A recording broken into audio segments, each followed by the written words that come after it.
Bonjour, j'espère que vous allez bien. Bienvenue dans un nouvel épisode du podcast, les gars. Je suis trop contente de vous retrouver. Aujourd'hui, on a un épisode un peu OG. Qu'est-ce que c'est un épisode OG original? Qui signifie en fait un épisode comme on faisait avant. Voilà, un épisode comme on faisait à l'époque, puisqu'on va reprendre un petit peu les bases de l'astro.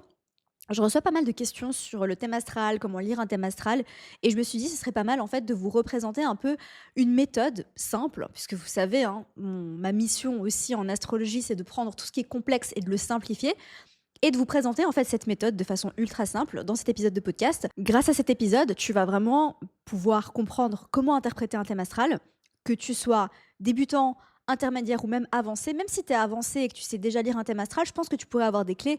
Et puis évidemment, c'est un podcast signé Amina, j'aime trop ton signe, donc il va y avoir des petites blagues, ça va être fun, ça va être léger. Donc dans le fond, en toute sincérité, même si tu sais déjà lire un thème astral, même si tu es déjà astrologue, je pense que tu pourras kiffer l'épisode. I don't know, maybe, tu me diras, tu me diras. Mais vraiment, je pense que je vais pouvoir te drop des petits tips comme ça qui vont t'aider. Donc voilà, je prends mes notes. Non, je suis pas en train de texter mon crush. D'ailleurs, qui est le crush du moment? La grande question. Hem, avec qui je fais, ce truc tellement Vénus en Poisson. Si tu as Vénus en Poisson, tu connais, ou si tu as Vénus, en aspect à Neptune, ça peut te parler aussi. Je pense que ça peut te parler si tu as Vénus en Cancer, mais c'est très Vénus en Poisson quand même, j'avoue. Slash Vénus en maison 12 potentiellement, mais surtout Vénus en Poisson ou Vénus en aspect à Neptune.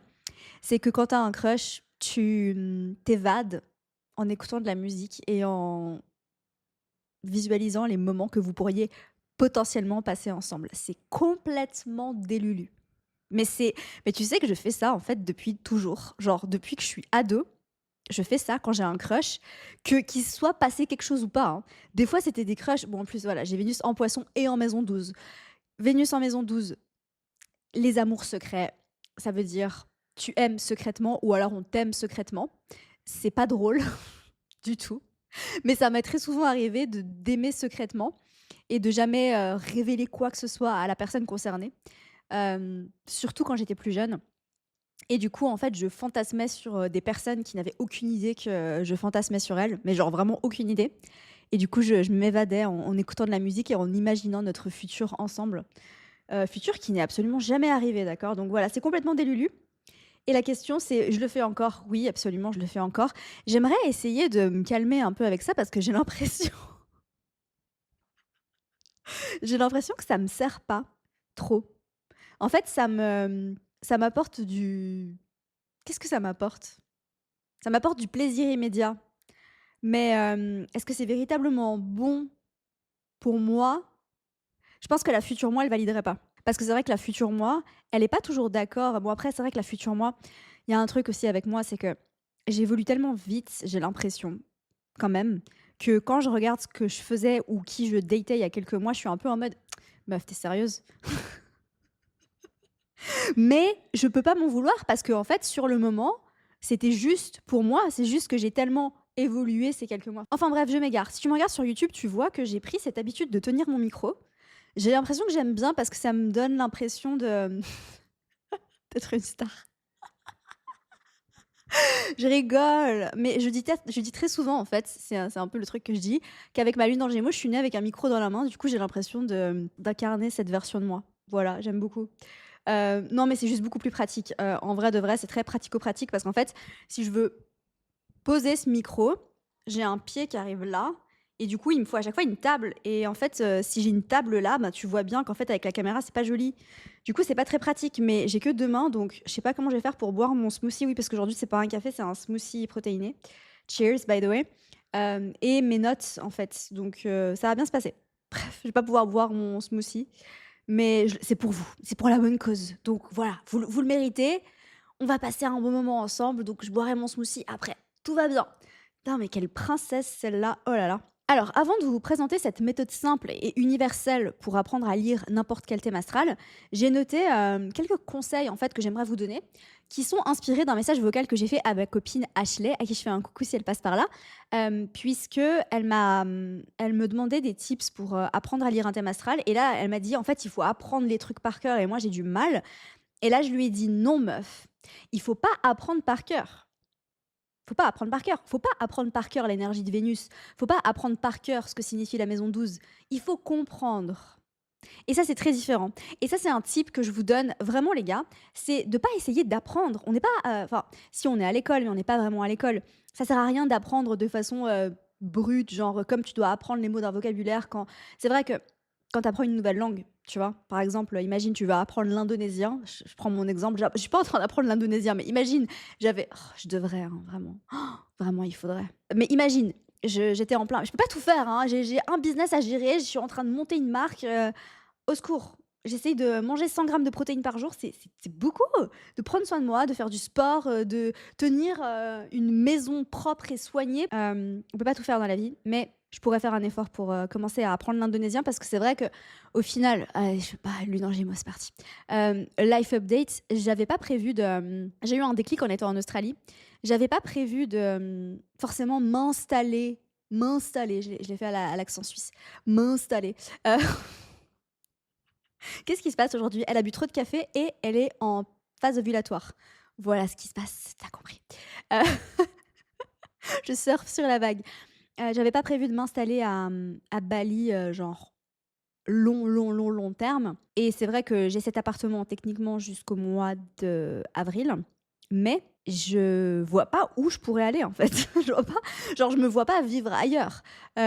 Donc j'avais prévu potentiellement d'aller à Dubaï. J'arrive pas à garder les secrets. Tu sais, les influenceurs qui font à chaque fois: «Je vais voyager, je fais un solo trip dans un endroit mystère» ou «Je déménage» et nanana et ils te disent pas et tu sais, tu suis les stories et tu es là en mode: «Mais tu vas où?» et tu essaies de deviner et tu es là en mode moi, je peux pas, j'arrive pas à faire la meuf mystérieuse en fait. Je suis pas une meuf mystérieuse. Je pense que c'est juste un truc qu'il faut accepter dans la vie. Je suis pas quelqu'un de mystérieux. Voilà, je suis un livre ouvert. Et du coup, je vous le dis, j'avais prévu de potentiellement aller faire un petit tour à Dubaï comme ça, télédédé, parce que pourquoi? Parce que j'en entends beaucoup parler, j'ai jamais été. Et apparemment, pour l'entrepreneuriat, c'est pas mal. Mais est-ce que vraiment je vais trade la vie que j'ai ici pour aller dans une ville où on me dit quand même que c'est assez superficiel, fake. Alors, pas que là où je suis, ce soit pas superficiel du tout. C'est pas le cas. Mais quand même, on est sur une île. Je vis ma vie la majorité du temps en bikini. Je roule sur mon scooter, sous les cocotiers. J'apprécie quand même beaucoup ce lifestyle, je dois dire. Et surtout, il y a un truc qui est très important pour moi, ici à Bali, qui est une des choses les plus précieuses que j'ai. Alors, c'est le nouveau groupe d'amis que je me suis formée l'année passée. Je suis trop contente parce que vraiment, je rencontre des gens incroyables avec qui je résonne très fort, avec qui je forme des connexions hyper fortes, hem et qui sont très conscients, en fait. Et en fait, toutes les conversations que j'ai ici, ça, c'est vraiment quelque chose qui est devenu non négociable pour moi. C'est qu'en fait, tout le monde, quasiment tout le monde, pas tout le monde, hein, mais beaucoup de personnes ici ont un haut niveau de conscience. Ça veut dire en fait que tu peux avoir des conversations hyper profondes et qu'en fait tu traites avec des gens qui savent communiquer, qui savent te traiter, qui savent être en relation, avec qui tu peux poser des limites, qui savent s'écouter, qui savent avoir des conversations difficiles et qui savent rigoler et s'amuser et en même temps il y a rien enfin en fait j'ai pas de relation toxique quoi. Ça fait combien de temps que j'ai pas eu de relation toxique depuis que j'ai quitté l'Europe en vrai. Même quand j'étais à Lisbonne j'avais pas de relation toxique mais tu vois ce que je veux dire? Et du coup, quand j'étais en Australie, j'ai discuté avec des gens et je me suis rendu compte en fait à quel point alors c'est un pays incroyable, hein, j'adore l'Australie, cœur sur l'Australie qui est un pays incroyable et magnifique et waouh! D'ailleurs, vraiment les gens sont tellement gentils.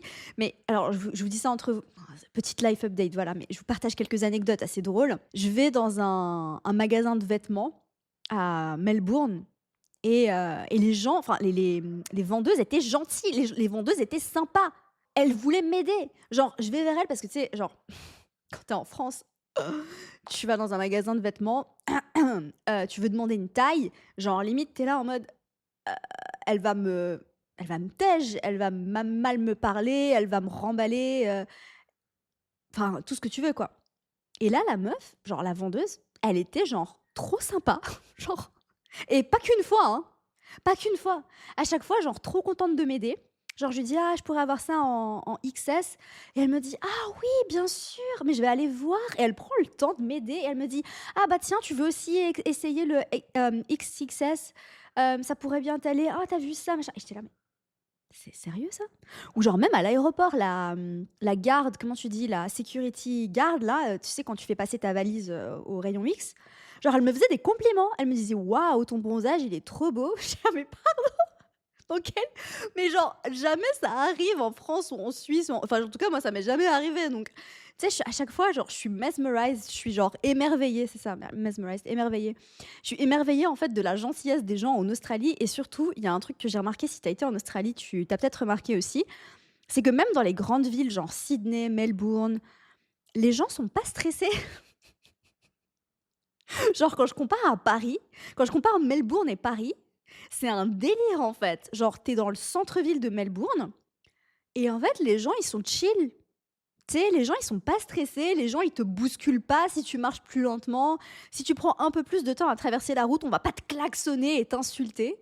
Versus quand j'étais à Paris cet été, j'étais là genre: «Mon Dieu, mais j'ai l'impression de vivre une agression quotidienne, en fait». Bref, voilà, c'est la parenthèse. Alors, on reprend. Du coup, j'adore l'Australie, mais ce que je voulais dire et que j'ai pas terminé, j'ai fait ma lune en Gémeaux. Ce que je voulais dire, c'est que même les conversations que j'ai eues avec les gens, c'était jamais très, high consciousness, tu vois? On peut pas parler de enfin, en fait, c'est assez superficiel, quoi et moi, je j'arrive plus, en fait.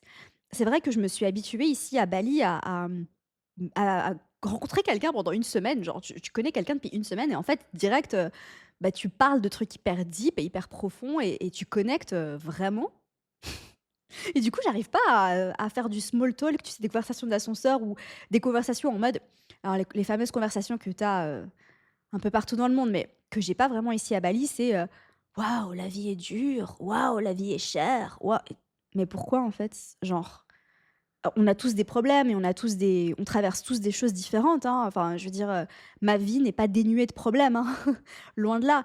Mais ça sert à quoi d'en parler avec des gens avec qui que tu viens de rencontrer, tu vois? Genre, pourquoi est-ce qu'on parle pas de désolée, mais c'est très délulu, mais genre les conversations que j'ai ici, c'est, c'était quoi le highlight de ta journée?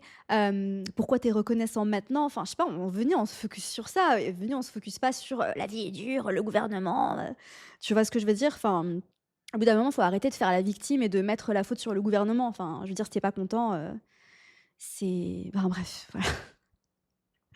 C'était la parenthèse. Anyways, on reprend. Alors du coup, le conseil que je donnais à Ashley, c'était de comprendre et pas apprendre. Comprendre les 2 premiers piliers astro en profondeur. Donc en astrologie, je vais revenir là-dessus juste après, il y a 4 piliers, OK? Le premier pilier, ce sont les planètes. Le deuxième pilier, ce sont les signes. Le troisième pilier, les maisons et le quatrième pilier, les aspects. Quand tu débutes, quand tu as un niveau, débutant slash intermédiaire débutant, tu laisses tomber les maisons et les aspects, d'accord? Tu te focuses uniquement sur les planètes et les signes, pardon, j'allais dire les maisons, les signes. Mais il y a un truc très important, c'est que tu as pas besoin d'apprendre par cœur l'énergie de Vénus. Ce qu'il faut, c'est que tu comprennes l'énergie de Vénus. Est-ce que tu vois la nuance et la grosse différence que ça fait? Donc comprendre la planète, ses fonctions, sa polarité, est-ce que c'est une planète yin, yang ou est-ce que c'est une planète neutre? Sa catégorie, ce qu'elle symbolise vraiment. Et ensuite, le type que je te donne, et je vais te le donner aussi pareil pour les signes, en fait c'est un type qui est valable pour tout, c'est de comparer les planètes entre elles, pour vraiment bien les assimiler et bien distinguer les différentes énergies. Donc est-ce que tu peux vraiment comprendre l'énergie de Vénus et du coup la comparer à Mars? Puisque c'est deux énergies qui ont des polarités opposées, ce sont 2 planètes qui sont quand même opposées, comme le Soleil et la Lune, OK? Et qui ont des énergies qui sont, bah, très différentes, opposées. Et du coup, tout ce que représente Vénus, bah, Mars représente son opposé. À savoir que Vénus est une planète qui vient c'est un exemple, hein, mais Vénus, c'est une planète de liaison. C'est une planète qui vient lier, d'accord? C'est une planète relationnelle. Mars, c'est une planète de conflit, c'est une planète qui sépare, OK? Donc tu peux réfléchir comme ça et surtout te dire: «OK, donc Vénus par rapport à Mars, Vénus par rapport à Mercure» et de vraiment bien comprendre. Donc pour ça, ce qu'il faut faire, pour comprendre et pas apprendre, c'est qu'il faut pas juste t'acheter un bouquin, sur, les planètes et du coup le lire et basta. C'est qu'en fait, il va falloir, bah, lire ton bouquin, écouter des podcasts, lire des posts, réfléchir par toi-même. Si tu veux comprendre et pas apprendre, il faut réfléchir par toi-même à vraiment, fondamentalement, qu'est-ce que la planète symbolise vraiment et du coup, tu fais l'exercice de comparaison. OK? Ensuite, tu fais la même chose pour les signes, d'accord? Donc une fois que tu as compris le premier pilier, tu continues avec les signes. Donc comprendre et pas apprendre, hein. Comprendre chaque signe en tant qu'archétype, son élément, sa modalité, sa planète maîtresse. OK? Par exemple, on commence avec le bélier, son élément feu, sa modalité cardinale, sa planète maîtresse Mars. Et après, faut que tu comprennes en fait. Pourquoi est-ce que le bélier est un signe de feu? Pourquoi est-ce que le bélier a une modalité cardinale? Pourquoi est-ce que Mars est sa planète maîtresse? Et tu continues comme ça, ainsi de suite. Ça, c'est vraiment un type, quand tu vas essayer de comprendre pourquoi, tu te demandes pourquoi. Mais en fait, pourquoi est-ce que Vénus représente ça? Pourquoi est-ce que Mercure représente ça? Pourquoi? Sois curieux en fait. Vraiment, l'apprentissage de l'astro, c'est que de la curiosité. Et bon, c'est pas que de la curiosité, c'est pas vrai, mais c'est en partie, une grosse partie de curiosité, hein. C'est valable pour tout, hein, quand on apprend quelque chose de nouveau. Mais ouais, focus-toi vraiment sur pourquoi, OK? Donc même type, d'accord? Compare les signes entre eux et je te conseille de vraiment, une fois que tu as bien, passé en revue tous les signes, c'est de les comparer par axe. Donc, Bélier Balance, Taureau Scorpion, Gémeaux Sagittaire, Cancer Capricorne, Lion Verseau, Vierge Poisson. D'accord? Et d'essayer de comprendre, OK, donc le Bélier, pourquoi il est opposé à la Balance? Tout ce que le Bélier représente, la Balance représente exactement l'inverse. Mais pourquoi? Comment ça se manifeste dans la vie, etc. Et ce que je te conseille vraiment, c'est de vraiment d'essayer de comprendre. Donc, tu peux évidemment t'aider de ton thème astral, mais regarde vraiment comment ça se manifeste de façon très concrète dans la vie, pour que ce soit tangible. Tu sais, moi, j'aime l'astro tangible, j'aime quand c'est pratico-pratique. Et ensuite, bah, évidemment, si tu es à un niveau plus avancé, que tu connais déjà bien les énergies des planètes, que tu connais déjà bien les énergies des signes, tu fais la même chose pour les maisons. Et puis après, tu peux faire la même chose, évidemment, pour les aspects. J'aimerais faire une parenthèse ici parce que c'est un message que je reçois extrêmement souvent de personnes en fait qui n'arrivent pas à relier les informations entre elles. Évidemment, il faut t'exercer, il faut pratiquer et surtout il faut, donc je vais te donner une méthode, hein, évidemment dans ce podcast, c'est vraiment le but. Mais si tu veux apprendre à interpréter les planètes en signes et que tu te dis: «Mais en fait, je connais l'énergie de Vénus et je connais l'énergie du Sagittaire, mais j'arrive pas à interpréter Vénus en Sagittaire», c'est que t'as pas la bonne méthode. Voilà.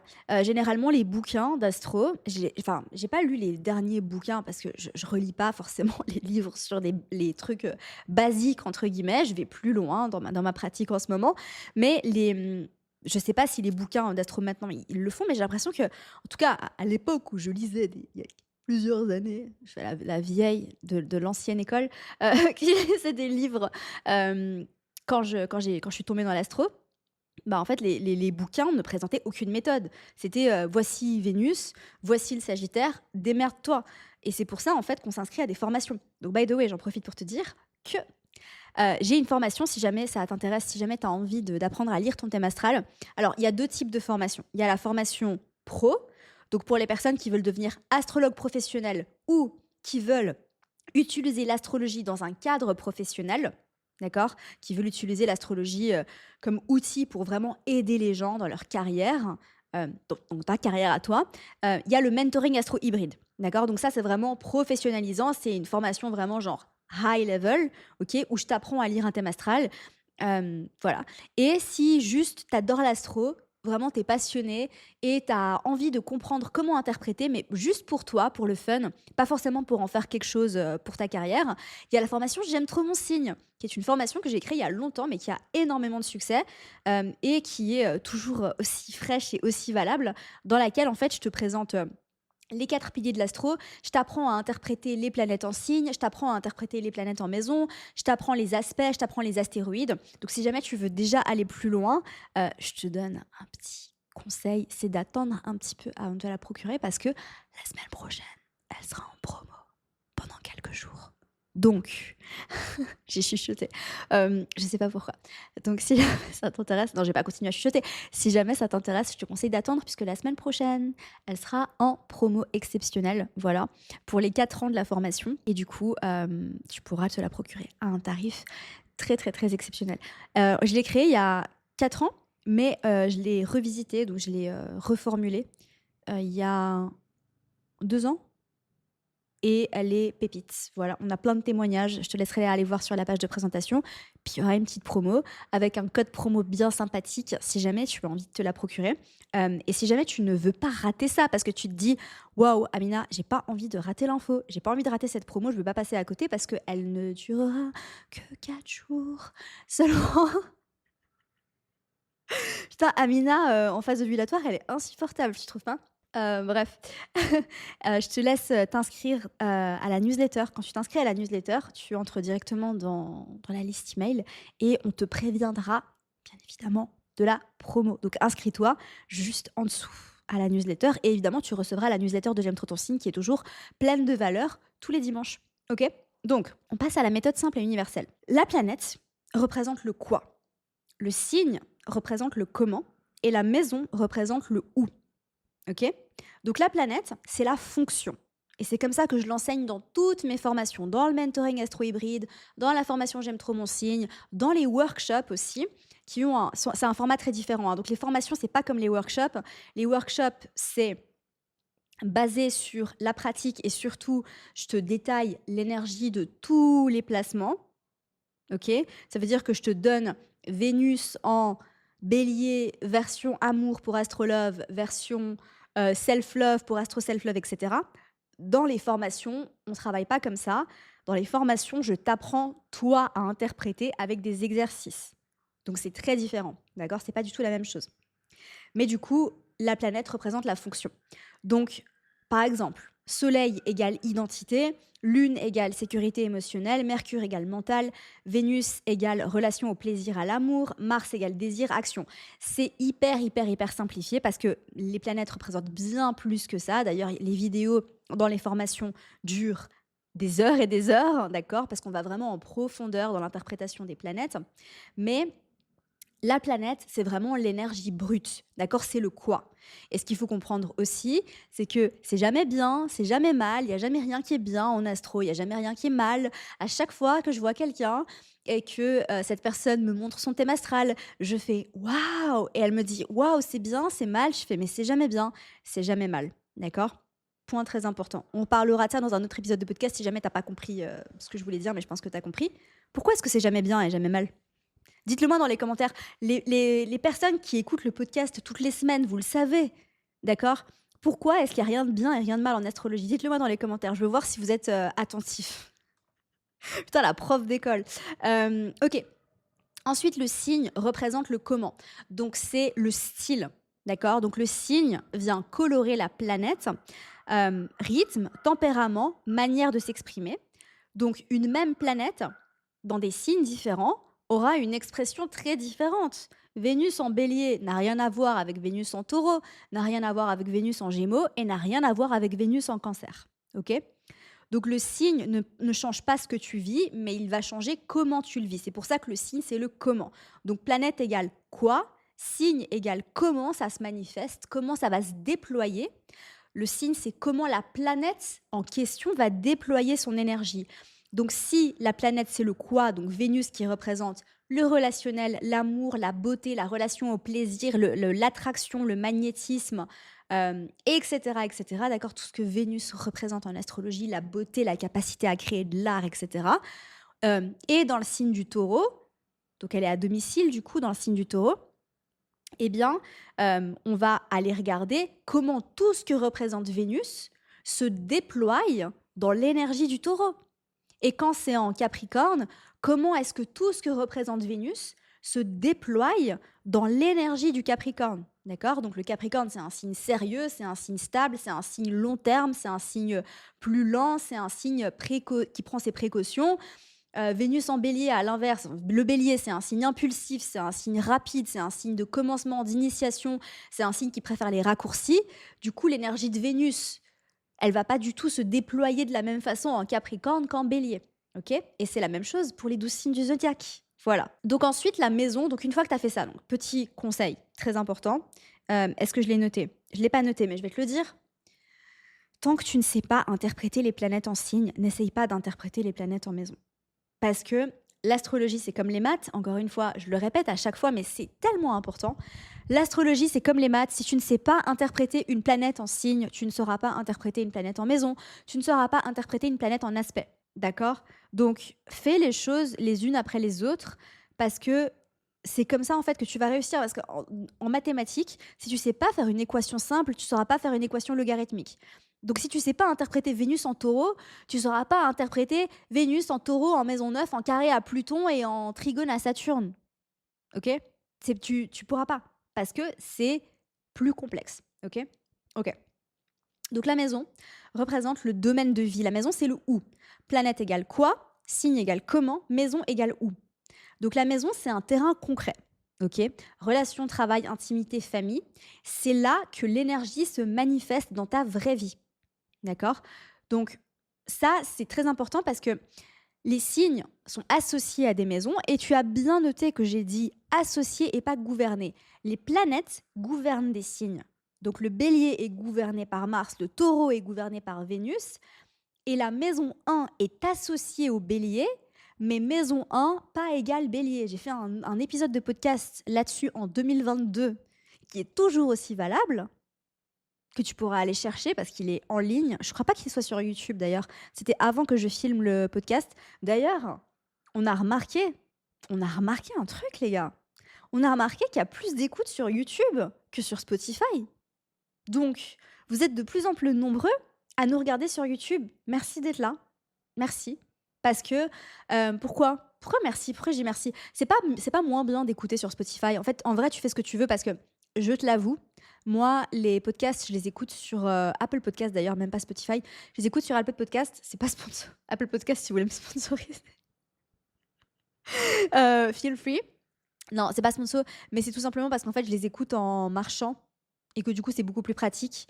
Je pourrais les mettre sur ma télé. De temps en temps, j'écoute des podcasts sur YouTube quand je suis à la maison, mais j'avoue, c'est plus rare. En général, je les écoute à la salle ou en faisant ma Hot Girl Walk, puisque je fais 10 000 pas par jour depuis plusieurs années maintenant. Ça fait combien d'années que je fais 10 000 pas par jour? Je crois que j'ai commencé quand j'habitais encore à Paris, tu te rends compte? Du coup, ça fait un bail. Hein. Voilà. Donc, on se rappelle, hein, planète égale quoi, signe égale comment, maison égale où. Et maintenant, tu vas relier les trois ensemble. D'accord? Donc, tu vas d'abord apprendre à interpréter la planète en signe. Et une fois que c'est acquis, tu apprends à interpréter la planète en maison. D'accord? Donc, séparément. C'est ce que je te conseille. Vénus en taureau, et ensuite Vénus en maison 9, et ensuite tu relis les deux, Vénus en taureau et en maison 9. Je te conseille pas de faire Vénus en taureau en maison 9, tu fais ce que tu veux. Hein. Mais vraiment, et c'est ce que je conseille à tous mes étudiants, tout le temps, c'est de dissocier et ensuite de rassembler. Je trouve que c'est plus simple. D'accord? Je trouve que c'est plus simple. Ce qui va tout changer, et tu le sais, c'est mon sujet préféré, j'ai fait 2 épisodes de podcast là-dessus en 2024. J'ai fait une série de 2 épisodes de podcast sur les aspects. Je ne sais pas si on les avait rediffusés, je ne crois pas. Mais ils sont très bien parce que je te donne une méthode d'interprétation des aspects dans ces 2 épisodes-là, si jamais tu veux aller plus loin. Les aspects, ça change tout. C'est mon sujet préféré, c'est pas pour rien. Un aspect peut complètement modifier l'interprétation d'un signe, d'une planète en signe. Ok? Quel exemple je prends tout le temps? Je prends tout le temps l'exemple de, je prends souvent l'exemple de lune en poisson, mais conjointe à Saturne. Du coup, la lune en poisson, voilà.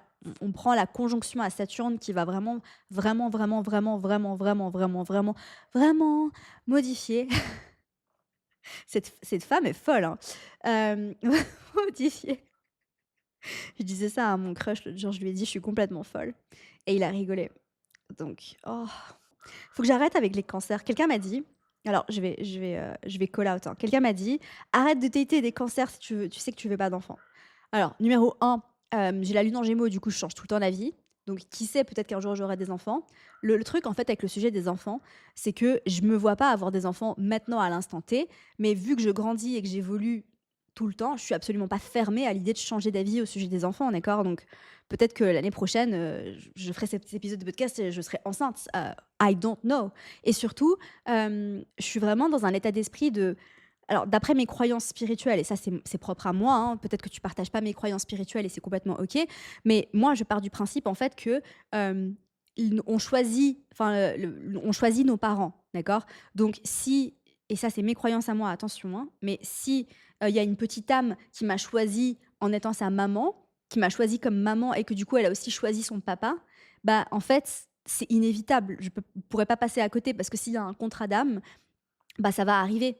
Donc au final, je lâche prise, tu vois? Je suis pas en mode, je vais pas essayer de contrôler ça et surtout qui suis-je, moi, avec mon petit ego de meuf qui veut prendre sa douche quand elle veut, aller boire son café quand elle veut et être hyper, égoïste parce que j'avoue franchement, je suis ascendant Bélier, j'ai le soleil en maison 1, j'aime être égoïste, j'aime penser à moi. Qui suis-je pour dire à cette enfin, pour refuser, l'accès à la vie à cette petite âme qui m'a choisie en tant que maman? Je veux dire, c'est un honneur et c'est un privilège d'avoir été choisie par une petite âme.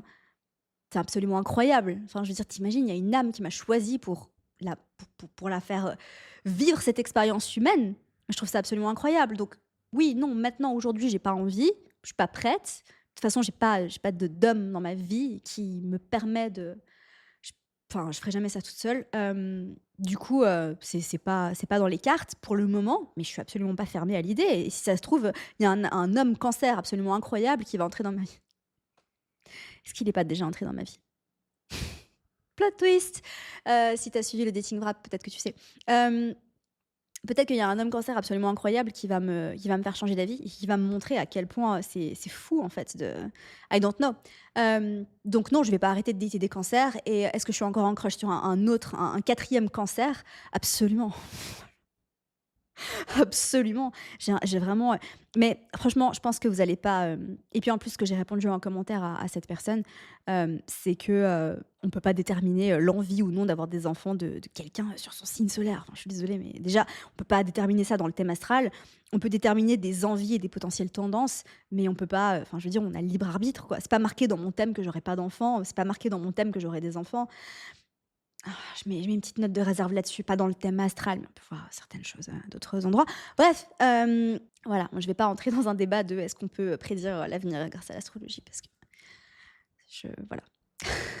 On parlera peut-être de ça dans un autre épisode si jamais ça vous intéresse. Mais pourquoi j'en suis arrivée à là? Pourquoi j'en suis venue à ça? Ouais, le match taureau-cancer, c'est stylé quand même, hein. Franchement, les cancers qui sont en couple avec des taureaux, laissez-moi un petit commentaire, dites-le moi. Et les taureaux qui sont en couple avec des cancers, dites-le moi aussi parce que franchement, taureau-cancer, c'est, il me l'a demandé d'ailleurs, il m'a dit, faut que j'arrête de parler de lui. Il m'a dit, «Tu bien les cancers?» et j'ai fait: «Mais mec, tu crois quoi? Évidemment que j'aime les cancers». Je les aime beaucoup d'ailleurs. Anyways, donc analyser les maisons en profondeur. Donc, ce qui va tout changer, l'interprétation des aspects. On revient là-dessus. Je sais même pas comment j'ai déraillé. Je me rappelle même plus comment j'ai déraillé là. Vraiment les gars, je vais vous annoncer un truc officiel. Ça y est, je déraille encore. À partir du 26 avril, on a Uranus qui passe en Gémeaux. Ok. Uranus sera en conjonction à ma Lune. Donc ça, tout ce qui se passe là, hein, ça va empirer. Donc si vous n'êtes pas content, I'm sorry. I'm so sorry, mais ça va devenir pire, d'accord? Pendant plusieurs années, je vais vivre ce transit d'Uranus en Gémeaux sur ma Lune et ça va être pire, d'accord? Donc, I'm sorry, I'm not sorry, je vais pas pouvoir y faire grand-chose, ok? Donc, il va falloir vous habituer ou alors trouver un autre podcast astro. Dans ce smoothie, il y a à boire et à manger, c'est intéressant. Il y a des morceaux de blueberry ou de cranberry, qu'est-ce que c'est? Je crois qu'il y a des deux. C'est hyper antioxydant. Anyways, donc ce qui change tout l'analyse des aspects, bien évidemment mon sujet préféré, je ne vais pas me répéter là-dessus, analyser les maisons en profondeur. Puisque analyser une maison ne se limite pas à je vais analyser la planète qui se trouve dans cette maison, mais on peut analyser les maisons qui n'ont pas de planète, les maisons vides qui ne contiennent pas de planète, en analysant la maison en signe, le maître de la maison en signe, en maison et en aspect. D'accord, pour aller encore plus loin. Donc ça, c'est vraiment quelque chose que j'enseigne dans les formations parce que c'est quand même assez compliqué. Il faut vraiment délivrer une méthode.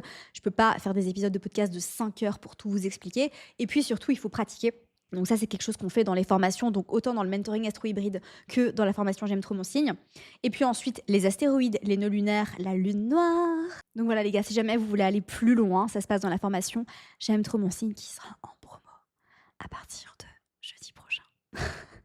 Et si jamais vous voulez aller encore plus loin, donc je rappelle, hein, le mentoring astro-hybride, c'est pour les personnes qui veulent se former professionnellement à l'astrologie ou qui veulent utiliser l'astrologie dans un cadre professionnel. Et la formation J'aime trop mon signe, c'est pour les personnes qui adorent l'astro, qui sont passionnées, mais qui bloquent au niveau de l'interprétation, qui savent pas interpréter les aspects parce qu'on passe tout en revue, hein. C'est une formation qui est hyper complète, hyper longue et on passe vraiment tout en revue. Je passe en revue toutes les planètes, tous les signes, les maisons, les aspects. Je donne une méthode. Il y a vraiment des vidéos de méthodologie. Ok, c'est pas seulement de la théorie. Il y a de la méthodologie, il y a de la pratique, il y a des exercices introspectifs et des exercices en autocorrection aussi pour t'aider à vraiment apprendre à interpréter un thème astral. Et c'est une formation qui a eu énormément de succès, hein. Ça fait des années qu'elle existe et on a plein de témoignages. Je te laisserai aller voir directement sur la page de présentation et puis t'inscrire à la newsletter si jamais tu ne veux pas rater le code promo qu'on va t'envoyer. Voilà. Et allez me suivre sur Instagram si jamais c'est pas déjà fait. J'aime trop ton signe. On se retrouve la semaine prochaine pour un épisode très fun, très léger. C'est toujours fun et léger quand c'est moi. Mais ça va être moins OG, j'aime trop ton signe, et plus. Mais je pense que tu vas kiffer. Je vais pas trop te spoiler. Voilà. On se retrouve la semaine prochaine. Prenez soin de vous et passez un bon jeudi. Bye!